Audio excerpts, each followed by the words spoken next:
Being a construction professional, I'm sure you heard about this word feasibility study.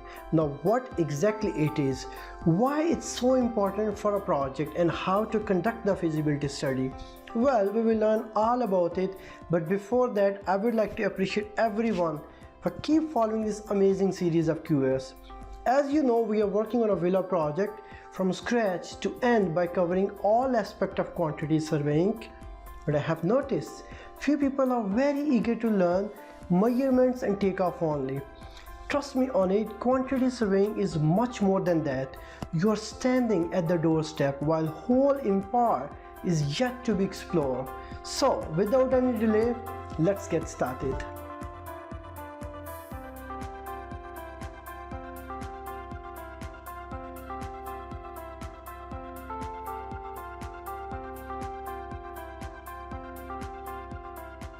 Let's begin by clarifying what a feasibility study is. It's analysis that takes all of a project relevant factor into account, including economic, legal, technical, and scheduling consideration to ascertain a likelihood of completing the project successfully. Why is feasibility study so important for a project? For professional, the feasibility study is the foundation where rest of your project will reside. So construction manager, they conduct the feasibility study to spot the pros and cons for any undertaking project before they invest a lot of time and money into it. I hope you understand now why it's so important. How to conduct the feasibility study? Well, there are 4 common estimation methods used by quantity surveyors and construction professionals. But in this villa project, we will employ the floor area method, which is also known as IGFA method of estimation. IGFA means internal gross floor area. It is usually prepared by client's QS when only the initial sketch drawings are produced by the architect. The QS use this method because it is fast, obviously, and it relies only on the IGFA of the building, floor area. It's very simple calculation that requires only 2 things. IGFA multiplied by cost per meter square. It means if QS has these 2 figures, it's easy to estimate.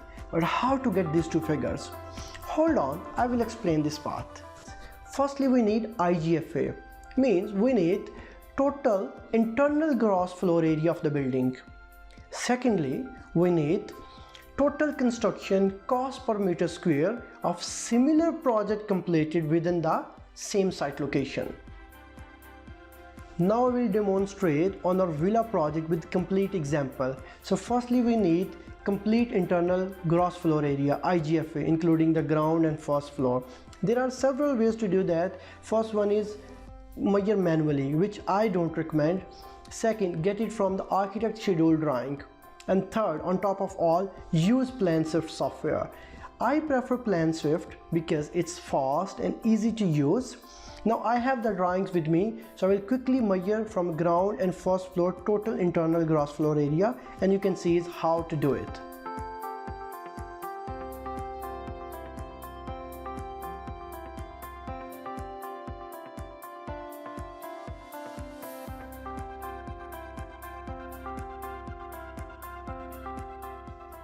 Okay, you can see here the total IGFA is measured. For ground floor it's 102, and for the first floor it's 69, and the total IGFA as shown it's 171.31 square meter, and here it's without adjusting for internal wall, staircase and lift, etc.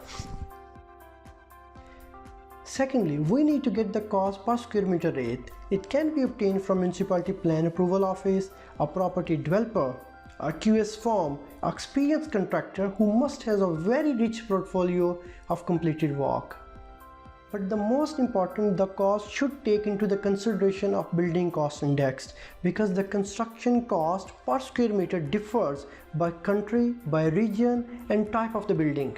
And there should be a separate assessment for any external work, demolition, incoming services and drainage, etc. Now I have the cost already, which is taken from a similar project, which is 8,000 per square meter. So because we have both values of the formula, IGFA and cost per square meter, so I will add these two values in a calculation sheet to get the total estimated cost of the building. So let's see now. Okay, I have a very simple calculation sheet you can see on the screen. So I simply need to enter the values. I have entered here 102 for ground floor and for the first floor 69. You can see the total IGFA. When it multiplies with the cost per square meter, we can see the total. And you can see here down a separate assessment is done for external work. And for paving interlock, I simply took the total plot area and then I deducted the ground floor area, which gives me the final 114.45. You can also measure manually or use the PlanSwift. For fencing, I took the help of PlanSwift and I measured the total running meter. You can see here on the screen how I measured, and total running meter is 60.49. And last, for landscaping, again I used the PlanSwift and I measured the total area of landscaping, which is 4.80 meters square. And you can see here it was very simple. I just entered two values, cost per square meter and IGFA, and after multiplying by these two values I have the total estimated cost of the project, which is almost 1.5 million. And one thing for your information, the cost you can see in the external work, this cost is not accurate. I just added for roughly idea only, just to give you the example. I hope you understand the point now. Even for multiple stories the concept is same. When you're pricing, you can use a single rate. But if you're experienced QS, so you should analyze the floor specification in each room of each floor so that an appropriate cost can be applied. Also in luxury home design, you know, the type of floor finishes may vary.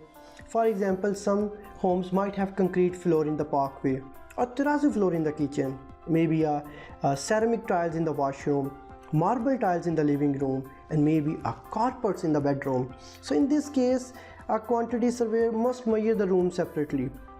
This approach will help QS to come with an accurate estimate of the building.